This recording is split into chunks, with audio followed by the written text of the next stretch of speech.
Listo. Bueno, buenas tardes a todos, ¿cómo están? Como todos los sábados tengo mi charla obligatoria de la semana con Raúl, obligatoria con gusto, no se malinterprete.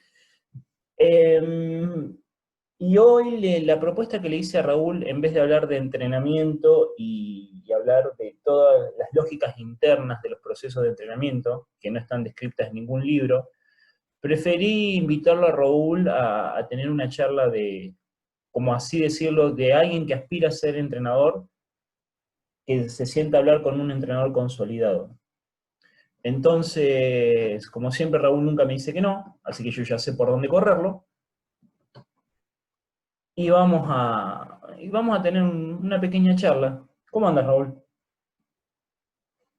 Bien, Alejandro, dispuesto a ¿A charla? chismosear un rato contigo. Sí, sí.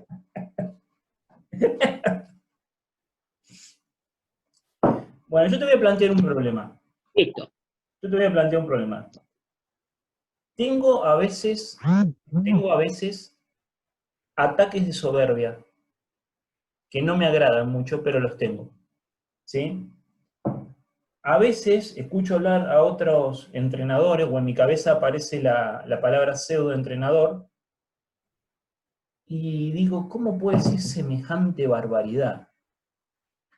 Y es un problema eso, porque no me gusta esa parte de la profesión donde a veces uno cree que es más que el otro. A mí me criaron en el paradigma de que si vos te crees más que otro, lo tenés que demostrar con hechos, no con palabras. Pero Sí, no me mira, gusta ese concepto de confrontación que a veces tengo. ¿Te ha pasado como entrenador? mira, ya algo dije los otros días en algunos de los entrevistas que hemos tenido, pero voy a empezar por ti, Alejandro.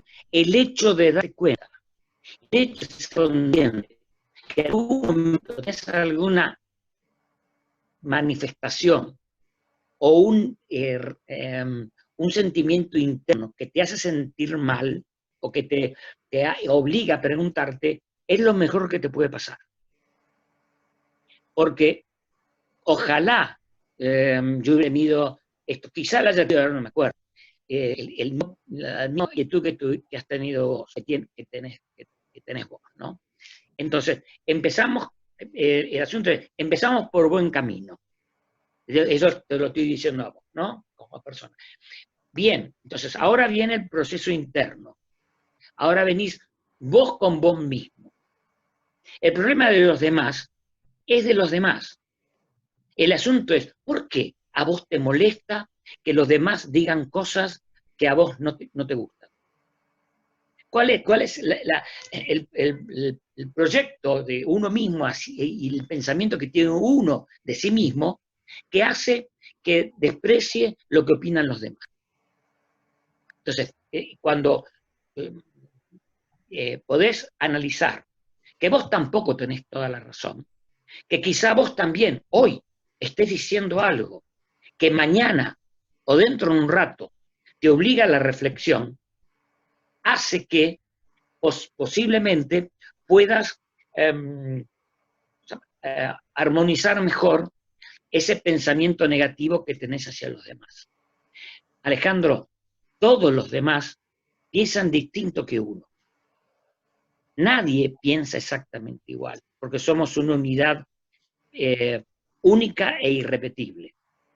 Nuestra mente está permanentemente jugando con todos los elementos que recibís y todos los inputs que recibís.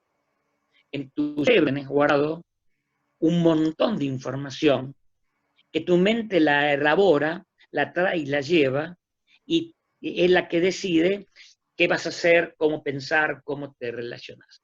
Por eso es un poco que te sugerí que escucharas o vieras a Alejandro Bachrach, que habla bastante de estas cosas, porque él trabaja en educación con deportistas de alto rendimiento y con deportistas de conjunto, y con CEOs, y con empresas como IBM, Coca-Cola y todos los demás. Entonces, su visión nos puede ayudar, no digo que a vos, a todos, nos puede ayudar para bajar quizá un cambio, o a veces más de un cambio, con respecto a las actitudes que nosotros mismos frente a los demás.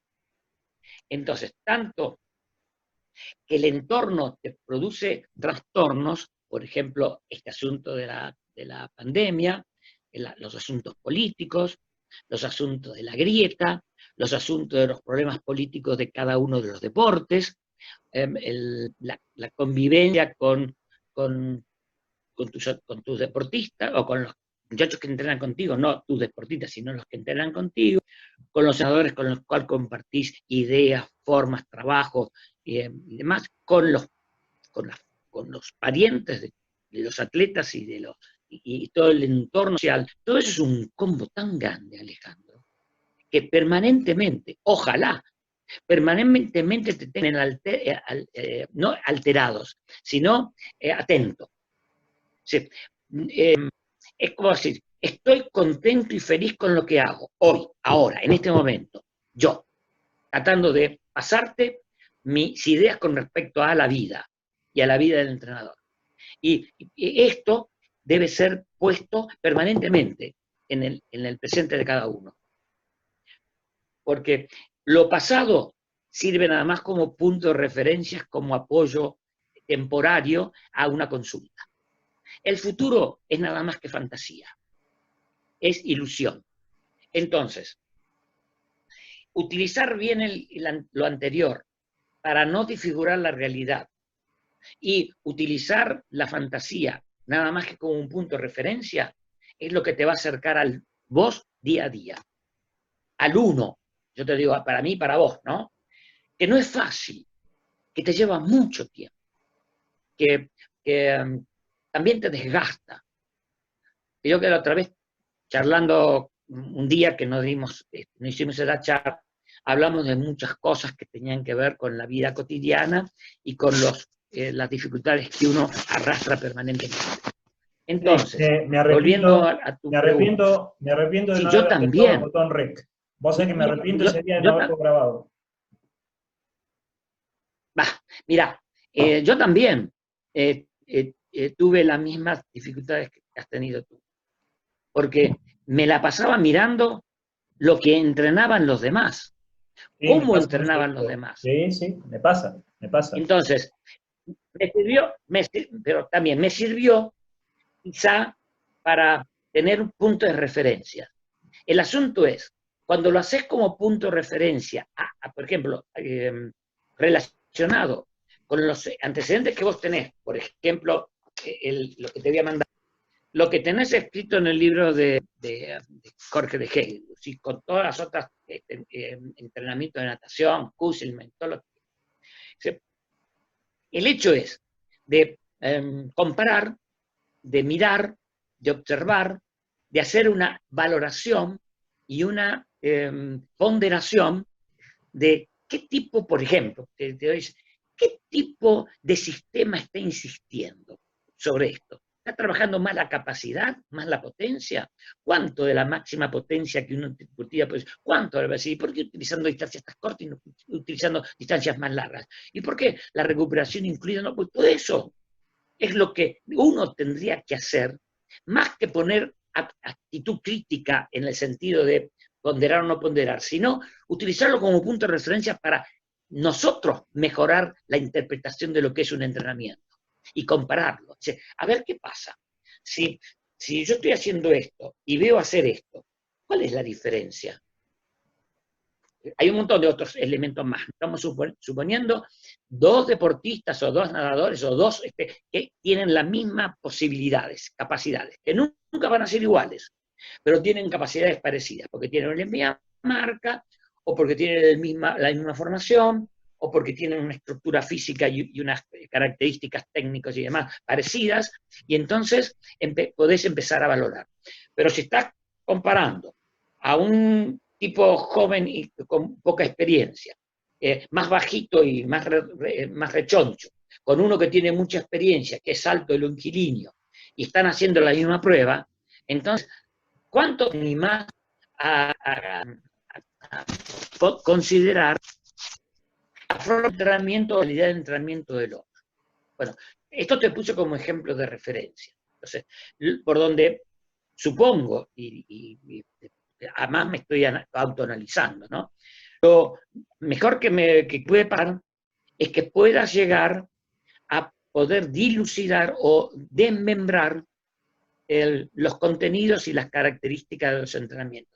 Yo aprendí mucho, para que me bajaron muy bien las líneas, cuando salí de la estructura que traía como antecedente personal, de mi vivencia personal frente al entrenamiento en sí, lo que había aprendido en forma teórica, lo que estaba experimentando con los propios atletas que estaban conmigo, pero resulta que las circunstancias, los hechos que van sucediendo y quizá una inquietud personal que me di cuenta mucho tiempo después, de no tener miedo al cambio, de estar permanentemente alerta a lo que venía sucediendo. Y eso me di cuenta después, por eso lo pongo a colación, apareció el interval training y al interval training. Apareció el trabajo de sobrecarga a la sobrecarga. Apareció formas de coordinación y más a hacerlo. ¿Sí? No era que tenía tendencia o tengo tendencia a abrazarme a lo que tengo o a lo que tenía experimentado como propio. Entonces, hay gente que tiene mucho, le molesta mucho el cambio.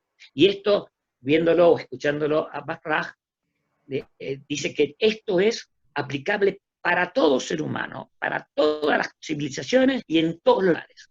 Y los biólogos o fisiólogos dicen que también el mundo pequeño de la biología y demás, y también un comportamiento cada vez similar a Gauss. Siempre va a haber un grupo que no le gusta el cambio, un grupo que es muy inquieto y quiere cambiar todo el día, y un grupo que es el mayoritario, que hacen la plancha, ¿viste? Toman sol y ven para dónde apunta y para dónde tira el ambiente, ¿no? Típico clase media, no solamente argentina, americana, española, italiana y francesa, te lo digo porque hace 20 años que estoy viviendo durante cierto tiempo en esos ambientes, ¿no? Entonces, es un complemento uno. El profesor que hablábamos antes.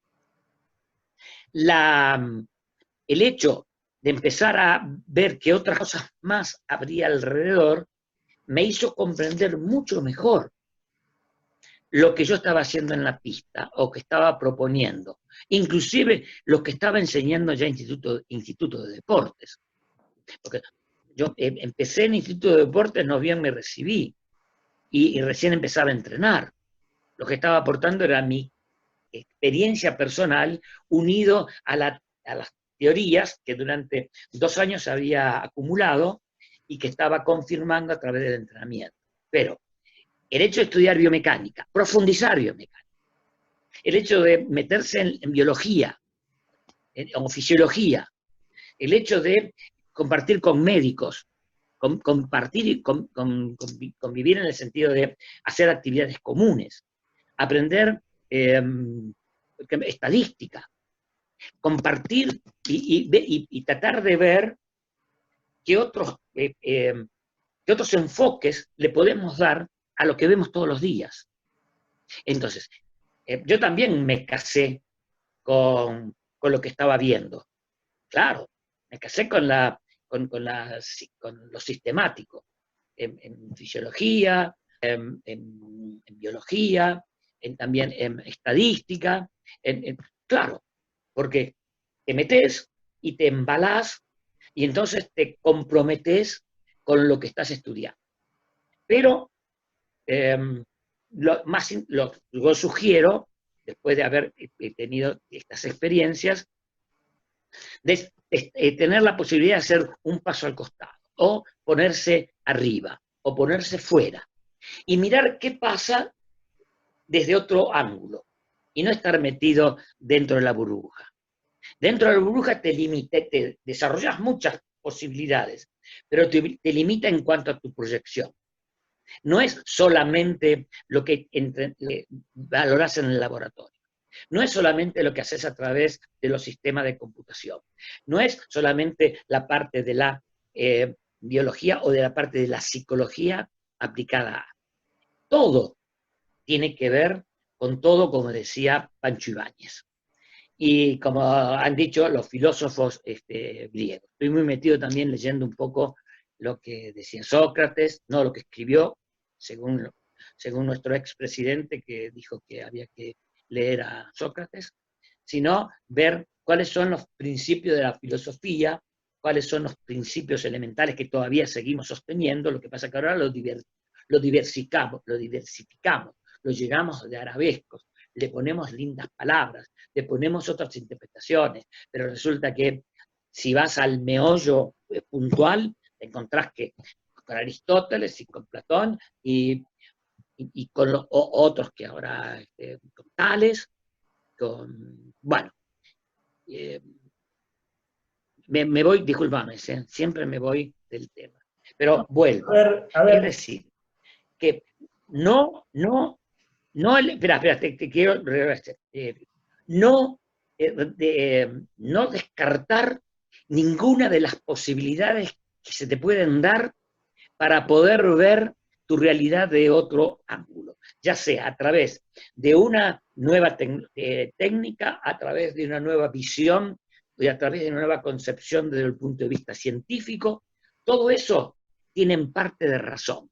El asunto es que ninguno tiene la razón completa. Ninguno vive solamente del lactato. No. Ninguno vive solamente del hecho de tu mente es la que domina todo y todo, sos como pensás. Claro, sos como pensás, fenómeno. Lo entiendo.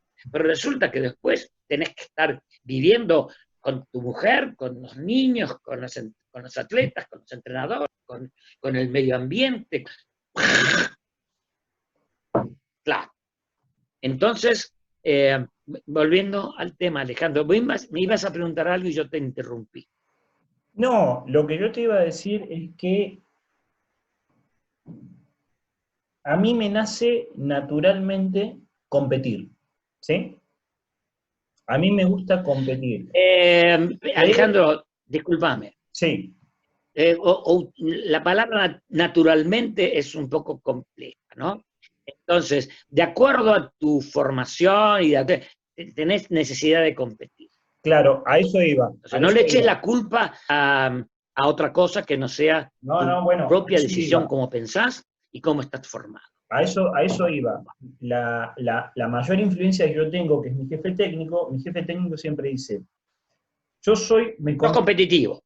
Dice, son palabras de mi jefe, ¿no? Yo soy un animal de competencia. Yo me siento cómodo en un medio hostil. ¿Sí? Yo me siento cómodo, siempre me dice, cuando todos me quieren ganar, porque es cuando más crezco.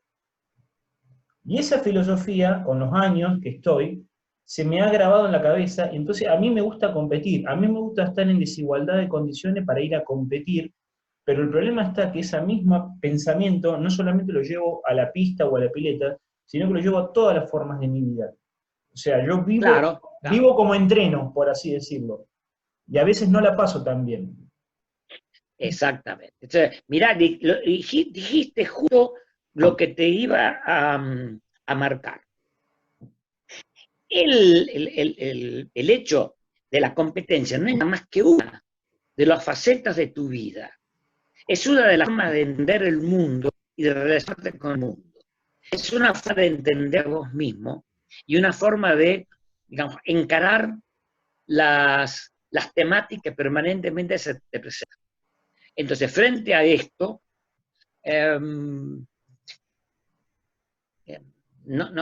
me cuesta un poco de trabajo decirte todo lo que te quisiera decir, trato de seleccionar. Mirá, primero, el análisis hacia adentro, ¿no? Encontrarse, preguntarte, ¿por qué? seré tan, necesito esta confrontación? ¿Cuál es lo profundo, lo más allá? ¿De dónde parte esto? A ver, desde chiquitito te lo mismo. ¿Habrás recibido input joven y en alguna determinada etapa de tu etapa de maduración entre la niñez y primera digamos, infancia, entre la infancia y la niñez? O sea, todo eso son preguntas que son difíciles de contestar, porque tenés que hacer mucha autocrítica, autocrítica en el buen sentido, ¿eh? Tenés que hacer mucha inspección. ¿Sí? ¿Desde cuándo sos competitivo? ¿Desde que con tu hermano? ¿Con tu familia? ¿Tu papá y tu mamá eran competitivos? ¿Vos recibiste input de competición desde chico? Ahí tiene que haber algo que fundamente, desde tu punto de vista mental, que es cómo respondés a cierto determinado tipo de input. Entonces, eso es un trabajo duro, arduo, quizás necesites apoyatura, consultarlos con otra gente.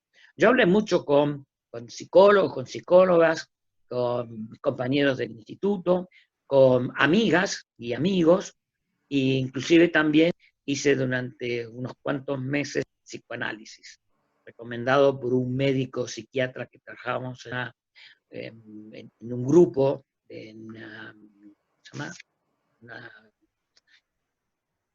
Bueno, un grupo, sí, para resolver otras cosas. Cuando falleció mi papá y mamá, que lo hicieron con muy poco tiempo de diferencia, este buen señor había estado en los dos momentos y entonces observó desde el punto de vista analítico el comportamiento de mis hermanos y el mío frente a este acontecimiento, y entonces a través de otro amigo que era muy amigo mío, que era el jefe de zonal del lugar donde trabajamos, le dijo que me sugiriera de hacer un proceso que buscara ayuda analítica. Así que me presté a tal cosa que me gustó, porque yo lo quería hacer, pero estaba buscando un pretexto para ver qué pasaba, qué era, cómo influenciaba en mí, cómo podía manejarlo, y bueno, total que tuve unos cuantos meses hasta que me dijo un día, mire, Zavala, no venga más, creo que no necesita ya descargar, bueno, total que sé lo que es un psicoanálisis, sé por mis amigos psicoanalistas y analistas de qué se trata el asunto, leí muchos libros sobre el tema, y entonces comprendí mucho mejor algunos aspectos y lo pude proyectar en mi relación con los demás, con los amigos, con la familia, con los atletas y sobre todo con los ex-atletas. ¿Sabes qué me cómo dirigirme a ellos y cómo aceptar su conexión. ¿Sabes lo que me está pasando? Bueno, hay muchas cosas que me las vienen diciendo, y yo las voy aprendiendo con la práctica, de hace muchos años, pero es como que recién afloran ahora. Es como que me da la sensación de que recién ahora estoy listo para receptar cierto tipo de conocimiento. ¿Sí? Por ejemplo, el otro día cuando lo entrevisté a Norberto Alarcón, ¿sí? De toda la charla que tuvimos, que fue bastante interesante, él dijo algo que a mí me marcó mucho, que fue lo siguiente. Entre el alumno, el padre y el conflicto, el reflexivo es el docente. El docente o el entrenador siempre tiene que tener el ejercicio de la reflexión. ¿Qué me pasó? Sí. Que muy perfecto. Sí. Sin querer o queriendo, yo, en la mayoría de los chicos que yo estoy entrenando ahora son adolescentes. ¿Sí? Siempre entrené en el equipo de natación gente adolescente porque me tocó siempre estar al lado del jefe técnico, pero lo que era el triatlón, los primeros pasos, hace muchos años atrás, siempre como nos pasó a todos, era con gente grande. Y ahora me está pasando con adolescentes, de los cuales estoy aprendiendo un montón de cosas. En estos meses que me ha tocado que el grupo sea como rejuvenecido, me ha tocado estar con los chicos y aprendo muchas cosas de los chicos, escuchándolos, hablándolos, tratando de que los dos veamos a cierto conflicto que uno tiene u otro no. Entonces, es como que en esta etapa de entrenador me ha tocado una etapa muy reflexiva. ¿Me entendés lo que te quiero decir? Es como que Sí, perfecto. de todo lo que todo lo que los chicos me dicen y toda la información que yo capturo de los chicos, es como que es muy útil. ¿Sí? Es más útil eso que cualquier cosa de libros que estoy leyendo. Y mira que yo leo bastante. Claro, sí. Mirá, ¿sabes? Tenés toda la razón del mundo. ¿Sabes qué sucede, Alejandro? Si no hubiera tenido un background previo, todo lo que te aparece podría ser interpretado en forma parcial o muy sesgada. Entonces, el hecho de que te haga pensar significa que estás preparado para colaborar y participar. Porque si te hubiera llovido y te hubiera resbalado y te hubieras puesto vos en el conductor inapelable y del cual no se discuten las cosas, y que no hubieras tenido la posibilidad de que ellos te hablaran. Si un adolescente te viene a hablar, es porque te necesita. ¿Y por qué te necesita? Porque no tiene el contexto y no tiene la suficiente superficie o asentamiento como para poder hacerlo en lugar. Entonces, somos receptores inevitables de la problemática del joven. Te digo, niño, no tanto, porque todavía antes de la adolescencia se manejan con otras pautas que son más afectivas y demás, y durante la adolescencia es donde se empiezan a cuestionamientos. Y en la primera juventud, porque están en pleno proceso de reelaboración de su futuro. Entonces, claro que tenemos que ser reflexivos y somos en alguna medida, somos responsables de lo que decimos. Somos responsables de lo que hacemos. Somos responsables de cómo respondemos. Y esa que va mucho más allá y por afuera de todo el sistema de entrenamiento.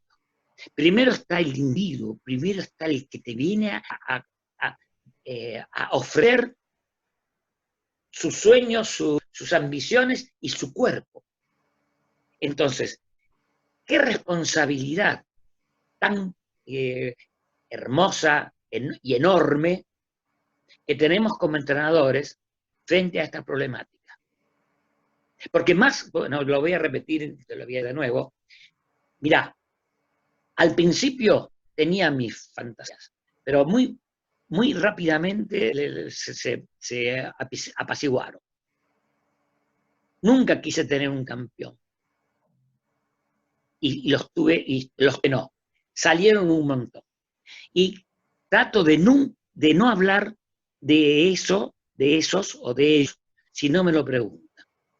Y si me lo pregunta, trato de contestar lo menos amplio posible. Así sigue existiendo y el tema da para detallar algunas cosas con respecto a fenómenos.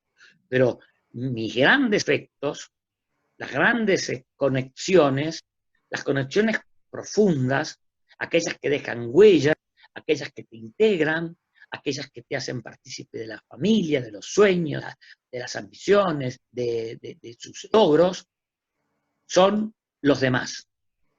Porque el campeoncito o el que logra, si no tenés muchas posibilidades de estar cerca de él y de compartir un montón de cosas, se escapan, se van. Son excepciones. El tipo, desde el punto de vista estadístico, ¿cuántos supercampeones tenés la posibilidad de participar con su entrenamiento durante tu vida? Como mucho. Es 1 por 1000. Claro. Son 2 por 1000. Sí, Por sí. ahí podrían ser 3 por 1000. Totalmente. Y a veces son más, porque los buscan expresamente. Entonces, si sos un entrenador que se necesita autovalorarse y autocalificarse porque tiene buen atleta, y entonces los buscas, o buen deportista, los buscas para vos vestirte con ellos. Y eso, por suerte, lo viví o lo mamé siendo atleta.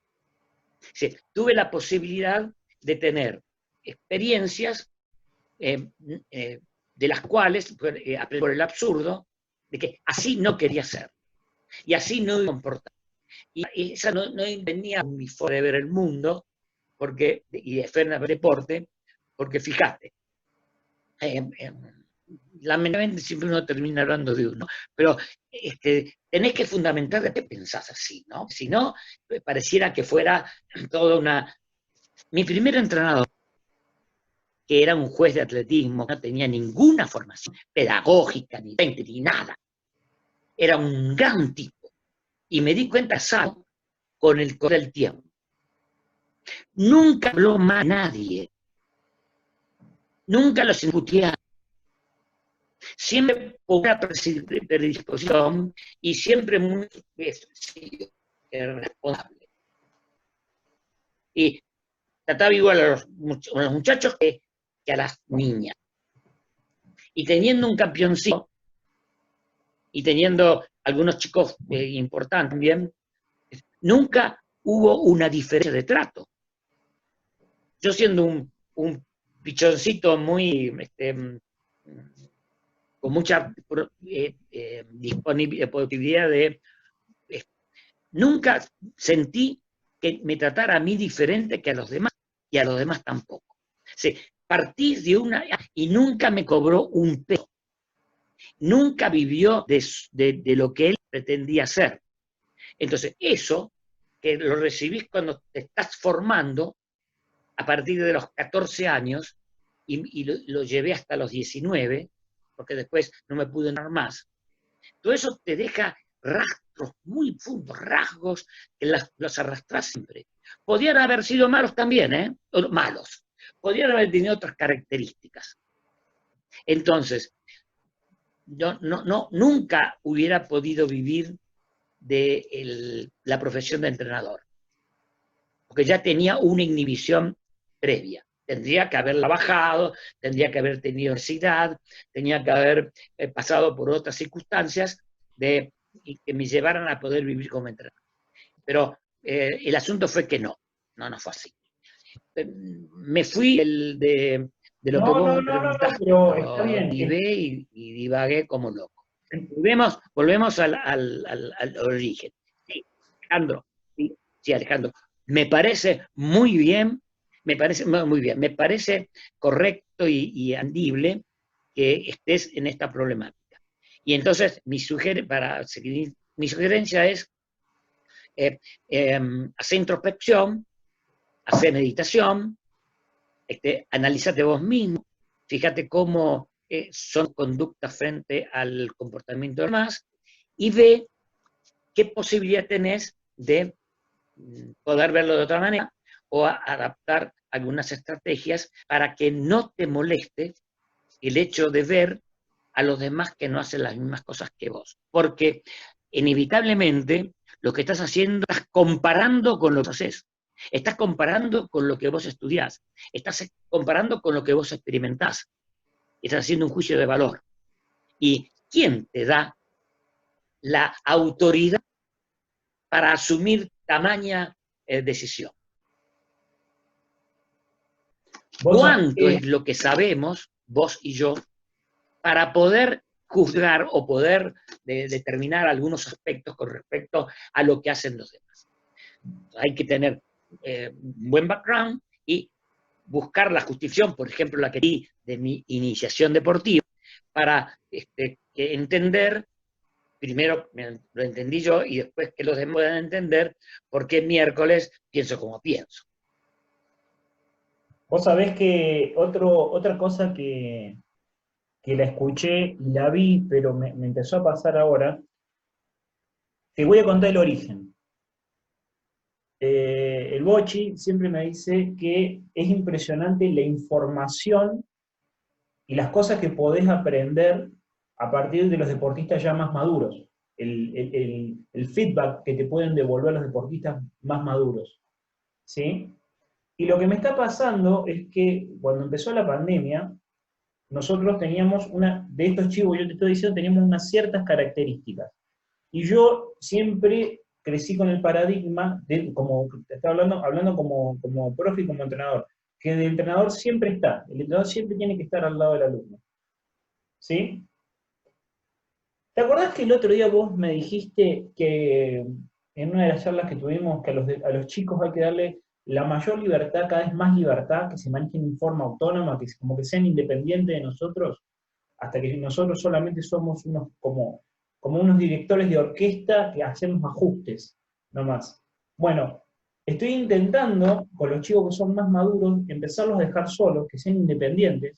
Yo solamente les digo lo que tienen que hacer y les doy pautas, pero les doy la responsabilidad a ellos de cómo tienen que salir el trabajo y si tienen que adaptar algo en función de cómo se sienten, como hablábamos en algún momento del Farlek, del estado de ánimo del deportista y del entrenador, que lo adapten. Y vos sabés que eso está dando mucho más resultado que el estricto control. Pero lo estoy aprendiendo ahora, Exacto. lo estoy empezando Mirá, a el asunto, interpretar ahora. volviendo, no sé si te dije, pero creo que para reafirmar, el asunto es darle la posibilidad de que se sientan independientes y que se sientan parte de lo que están haciendo. Porque si no, no lo integran nunca. Si no, son siempre pendientes. Si no, cuando están solos, no saben cómo resolver. Entonces, yo te quería decir un concepto que es semántico. No los dejás solos. Les posibilidad independencia de criterio. Pero solos no, porque vos estás siempre ahí. Solo sería si no te tuviera. Solos sería el paso anterior. Ahora se están aprendiendo a manejar su independencia, están aprendiendo a manejar sus impulsos, están aprendiendo a manejar su intelecto en función de lo que están haciendo. Están integrando el entrenamiento a su forma de ser, están integrando el entrenamiento a su visión del mundo. La posibilidad educativa que tiene el entrenamiento precisamente es esa que te sugerían, que estoy diciendo ahora, que es lo que muchos nos dan. Y te digo más, hay deportistas que les cuesta trabajo independizar, porque tienen trabas anteriores, porque traen como arrastre en una mochila, en su mochila, elementos de formación de la niñez y en la primera etapa, que lo hacen dependientes de. Y ahí te encontrás padres y madres castradoras.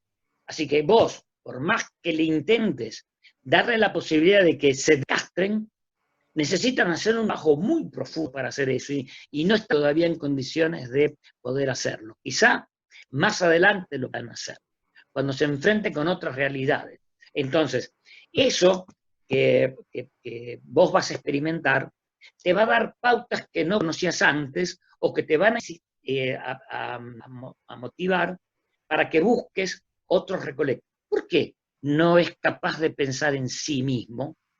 ¿Cómo que tiene miedo de equivocarse?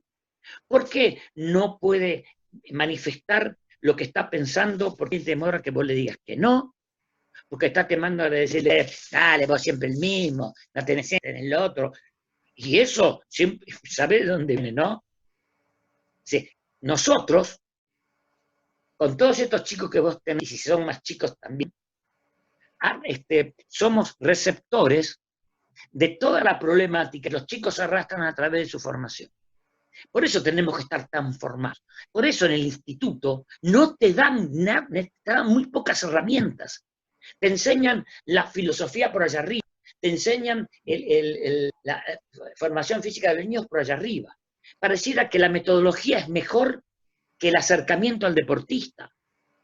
Parece que el método supera la relación afectiva íntima. Esa es mi visión actual y mi crítica, en el buen sentido de la crítica, ¿no?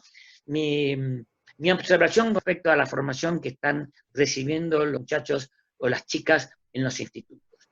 Hay mucha teorización, hay mucha parafernalia y poco comunicación y poca relación con, poco compromiso con el otro, porque no te dan la primera de que te formes. Primero entrar adentro y desvolcarse, primero saber quién sos. Tendrían que enseñarte primero a enseñarte a pensar en cómo pensás, enseñarte a hacer una instrucción. Primero tenés que conocerte vos para poder proyectar a los demás. No tenés que hacerlo al revés. Resulta que empezás a conocerte porque empezás a compararte con los demás. Entonces, eso, Alejandro, es la gran valencia de la educación. Desde la escuela primaria, te digo, porque no te enseñan a reflexionar, te enseñan a respetar el orden. La maestra adelante, 30 chicos sentados o 20, sin moverse, sin hablar, sin participar, sin interferir. No, porque entonces te cambia el esquema. Si eso no es lo importante es que el chico se sienta vivo y que pueda manifestarse y que seas el conductor, no, sino el moderador. Enseñarles a compartir, enseñarles a convivir. Cuando nos dicen ya van a ¿sabes? Contener, ellos van a ser que van a necesitar ver 1 más 1 es 2. Ellos van a querer saber dónde está la provincia de San Luis. Ellos van a saber qué pasa en el otro del mundo. Ellos van a querer saber todo lo demás. Pero lo primero que tienen que hacer es abrir posibilidades que se sientan libres de pensar y de preguntar todo lo que ocurre. Resulta que llegamos a la instrucción y nos meten dentro de un tubo. El mejor es el que se mantiene dentro del tubo. El que sale cada vez hay que cortársela. Y eso pasa en todo, desde el primer grado hasta el último grado del instituto y hasta el último grado de formación en la universidad. Mira, te voy a plantear... Al profesional que no piensa de acuerdo a las estructuras en las cuales se están manejando, los ralean. No le dan bola. Mira, lo desacreditan. Te voy a plantear...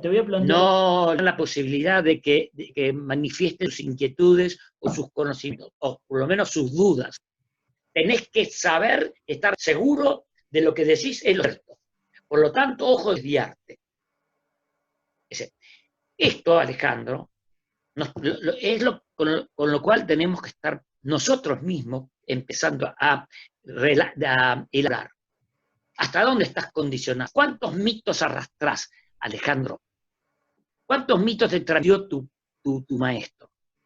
¿Cuántos mitos te transmitieron todas las naciones en el instituto y todos los profes que tuviste y entrenadores que estuviste entrevistando? Decime, de todos los que he escuchado y sigo escuchando, nadie ha invitado a reflexionar, salvo algún comentario, por ejemplo, como el de Beto, que podría tener también Juan Carlos, o alguno de los muchachos, pero meterse en el asunto, meterse, penetrar, meterte la piedrita en la rueda para que haga ruido, rebobinar un poco, de salir del esquema de seguridad en el cual nos queremos seguir viviendo. Nada de modificar demasiado, no hagas sola, que te puedes, como los cuentos esos del infierno, ¿no? No hagas sola, porque te puedes salpicar o porque te puedes ahogar. Entonces, sí, hace olas que me obliguen a pensar, haces que me obliguen a mejorar mi visión del mundo, hace olas causarme un poco de inquietud o de ruidito, a ver qué pasa. Porque entonces, por un lado, reafirmar que sabes a través de la referencia con otros más, y no solamente de convencerte que vos tenés razón, sino al aparecer la dificultad o el otro enfrentamiento, dice, bueno, busco, investigo, pregunto. Le pregunto a los que están a favor y a los que están en contra. Porque si no, seguís retroalimentándote con todo aquello que te gusta y que te causa placer. Bueno, disculpame que me voy a filosofar barato, y no termino de contestar lo que vos querés escuchar. No, yo no es lo que yo Escucho. quiero escuchar. Acordate que esto es un ida y vuelta, no es lo que yo quiero escuchar, es lo que sale. No, te lo dije a propósito, Alejandro. Claro,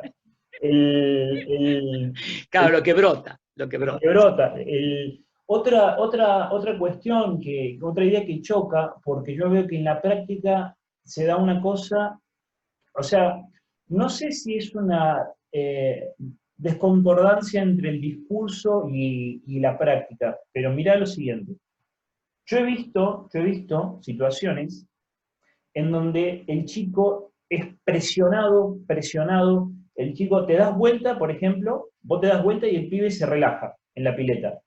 Te roba un pique o se queda esperando al otro, entonces vos lo cagás a pedo, porque vos querés que todos vayan en la misma sintonía.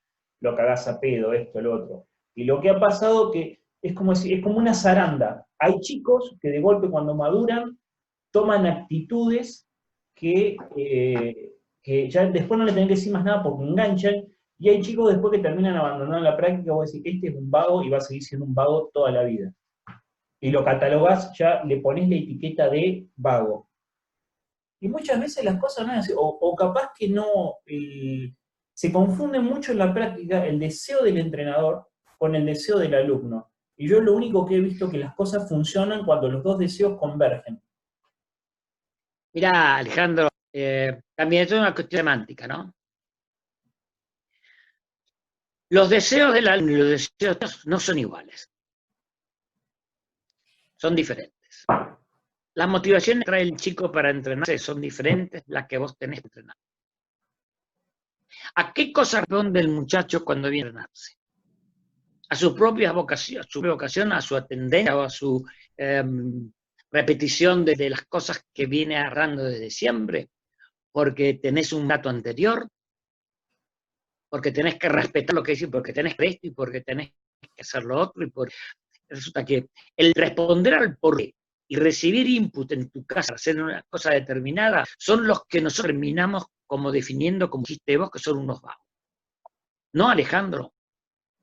El asunto es, ¿qué le pasa a ese chico que no tiene aptitud? No es que no tenga aptitud, sino que perseverancia, tiene voluntad, no tiene decisión de hacer lo que el medio le está proponiendo. El medio sos vos, el club. Un lindo caso para analizar, un lindo caso para aprender, un lindo caso para adquirir mayor cantidad de background. El hecho de adoptar una actitud de comprensión y de visualización diferente, va a hacer, y eso te lo digo por acumulación de datos, que ese individuo por el cual vos te comprometís como ser humano a ser humano, es el que te va a querer toda su vida. Es el tipo que te va a amar. Es el tipo al cual le podés hacer un beneficio, no entrenándolo, sino comprendiéndolo. Tampoco esto te enseñan en los cursos de formación de entrenadores ni de profesores. La otra parte oculta, que es lo que nosotros recibimos como respuesta y como, digamos, entre paréntesis, entre comillas, de el pago que recibís mucho más tarde. Y no es pago, ¿eh? Es un compartir vivencias, de recordar vivencias compartidas. Mira, Alejandro, espérame, ¿puedo? Un segundito necesito. Ahora. Sí. ¿Sí? Bueno, la reflexión que se me ocurrió en este momento, o el recuerdo que tengo ahora con respecto a esto que estábamos hablando, te lo simplifico con este asunto. Mirá, te había contado que antes, afuera de conversación, del video, estaba ansioso o preocupado por la salud de un exalumno que es médico, tiene nada más que 52 años, es muy joven, y que lo agarró el bicho y está internado. vos sabés la impresión que me causó el impacto cuando, estando en la cama ya de una semana o más, con oxígeno, con todas esas cosas que tienen, con el hígado hecho bolsa, dice, recordar con que qué bien que le hizo, le está haciendo, recordar su vida de deportista, que entre los hechos de no haber fumado, de haber hecho actividad física, y el hecho de recordar lo que hemos compartido. Cuando decías cosas, y un día que salí a correr 4 y pasé los 200 no sé qué, y vos me gritabas de allá, loco, pará. Dice, estas cosas, Alejandro, son las que quedan para siempre. Por eso te van a recordar, y van a recordar el deporte y van a recordar a vos. Por lo compartido, por los momentos que realmente te causan impacto beneficioso. Esa es nuestra función, Alejandro. Los campeones no me llaman por teléfono, ni comparten conmigo sus vivencias. Les cuesta mucho trabajo, porque han entrenado para adentro y han retroalimentado su yo, y la mayoría, y hay una exageración, muchos, no han tenido el tiempo, no han querido hacer un trabajo de inspección. Un montón de muchachos que han viajado conmigo a los Juegos Panamericanos, a los Sudamericanos, bueno, designados a los Juegos Olímpicos, cuando al rato de charlar con ellos, son incapaces de hablar de algo que no tenga que ver con su trayectoria, con él, con yo, y entonces, y el yo, y no se pueden, cuesta mucho trabajo salir de la visión, digamos, como si fuera así, monogámica de la vida. Todo está referido al suyo. Entonces, pero eso es parte de lo que quizá nosotros contribuyamos, porque estamos tan metidos con su rendimiento y con su que no posibilitamos que piensen de otra forma, que lean un poco de fisiología, de filosofía, que se sientan interesados por la vida de los demás, que se sientan interesados por el medio ambiente, por lo que se come, porque su mente está muy focalizada en ese tema. Y es que es parte de la formación del superatleta. Dice, ¿cómo haces para que un superatleta no siga siendo un superego? Es una cosa compleja. ¿Cuántos grandes atletas son buenísimos entrenadores? ¿Cuántos grandes atletas fenomenales son maestros y son conductores? ¿Cuántos están comprometidos con el medio ambiente y con la sociedad? ¿Cuántos vienen y se desgarran y en lugar de comprarse un auto Super Sport o que cuesta millones de mangos, yo te digo con los de acá, ¿no? Pero lo de acá lo hacemos en otra medida, pero sí. Siguen pensando en ellos. Captás algo por ahí, caloteás un poco de dinero, te lo pones encima. O te rodeás de. Entonces, si tu necesidad de seguir siendo figurita, en el inconsciente pasa esto, ¿no? No figura. Necesita tu personalidad recubrirte de tener una casa más grande, mostrarle a los demás lo que sos, mostrarle a los demás dónde viajaste, mostrarle a los demás, siempre tenés que estar mostrando algo. ¿Por qué no mostrás algo de adentro? Algo tuyo, algo que te comprometa, algo que te haga sentir ser uno como todos los demás. No, vivís de la parafernalia. Bueno, esto, Alejandro, no le pasa solamente a los grandes atletas, también les pasa a otros prestigiosos deportistas, bueno, prestigiosos en el ambiente, ¿no? Políticos, tipos con se llama, propietarios de cosas, farmacias, fábricas, establecimientos, gerentes generales de. Sí. Entonces, el asunto es, dale. No, No, no, si no, no, sigo no. no paro. Te sigo escuchando. Entonces estoy hablando de los demás No, no, y no, no, quería sigo comparando tu idea. concentrarme en lo que... Eh,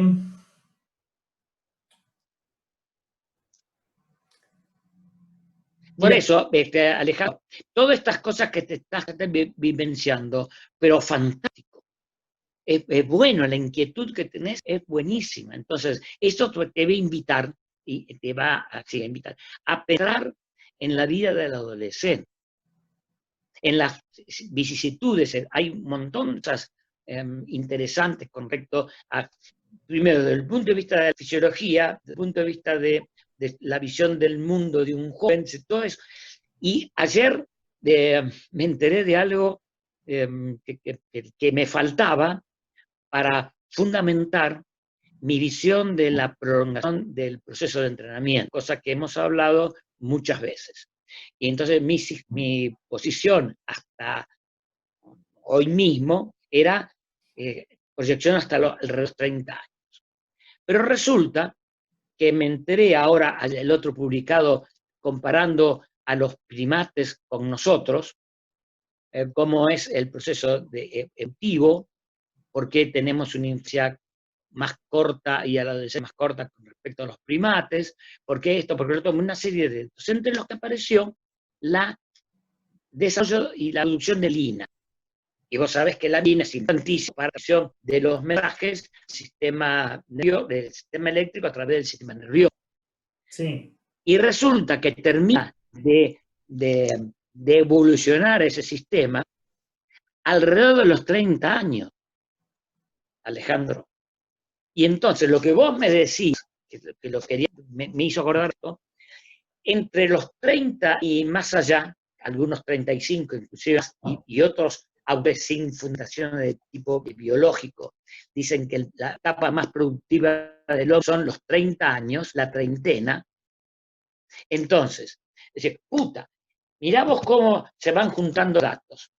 No solamente el asunto de la estructuración íntima del hueso, no es solamente la sesión de testosterona, no es solamente la visión intelectual del medio y de las cosas que te rodean, sino también de otros elementos, y quizás algunos más.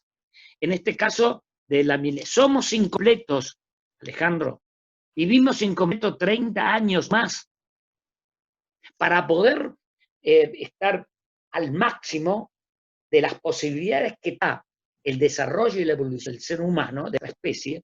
Necesitas esperar 3 décadas. Y entonces, cuando vos estás entrenando a adolescentes, tenés presente que todavía falta 15 años más para llegar a lo que probablemente su especie le posibilita. ¿Sabés cómo? ¿Lo estamos haciendo con ese proyecto de vida o lo estamos haciendo a cortazo? ¿Lo lo que estamos pasa? haciendo con respecto al campeonato nacional de la semana que viene o lo estamos haciendo con... Sí, te escucho. No, ¿sabés lo que pasa? Que uno a los chicos se los dice, ponele, uno dice 10 años de preparación, 10 años de competencia. Y uno se los dice porque comienza a ver indicadores, hay cosas, las charlas con otros entrenadores, la literatura de maduración, crecimiento y desarrollo, la historia deportiva de otros deportistas, uno va comparando datos, etcétera, etcétera. Pero uno lo dice, pero sin tener un conocimiento todavía profundo de eso. Realmente profundo. Claro. Vos lo estás preparando para un Claro. futuro. Y aparte otra cuestión, vos capaz que lo estás preparando para un futuro que vos no vas a ver como entrenador. Y creo que tu obligación moral como entrenador es tratar de generar, vamos a decirlo en términos de producto, el mejor producto que ese chico puede ser para que en el futuro él pueda disfrutar de sus habilidades de la mejor manera posible. Y que lo lleven hasta donde lo tengan que llevar. Sí. Sí. Sí. Por eso, Alejandro, la mejor, se me ocurre en este momento, la propuesta es de acompañamiento. Es decir, nuestra responsabilidad debería estar referida a acompañar a cada uno en el proceso más adecuado, de acuerdo a sus características emocionales, físicas y proyectos, ¿no? Yo no sé por qué eso me presentó.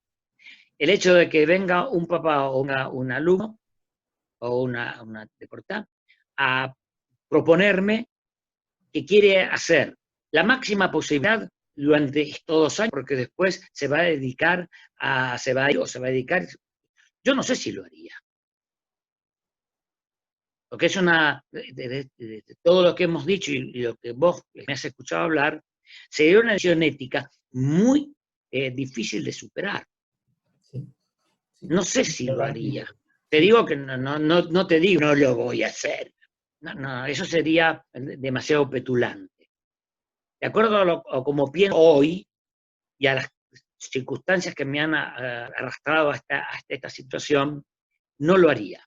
Trataría de hacer una función de psicólogo o de filósofo y empezar a hablar con el papá o con el chico con respecto a qué piensa de la vida, qué para él significa el rendimiento, qué. Y después inician las otras preguntas, ¿no? ¿Cómo? ¿Cuándo? ¿Cuánto? Es decir, no me iría del entrenamiento. Y seguramente, casi seguramente, no lo entrenaría. Me quedaría a la expectativa. Quisiera seguir siendo partícipe de sus inquietudes.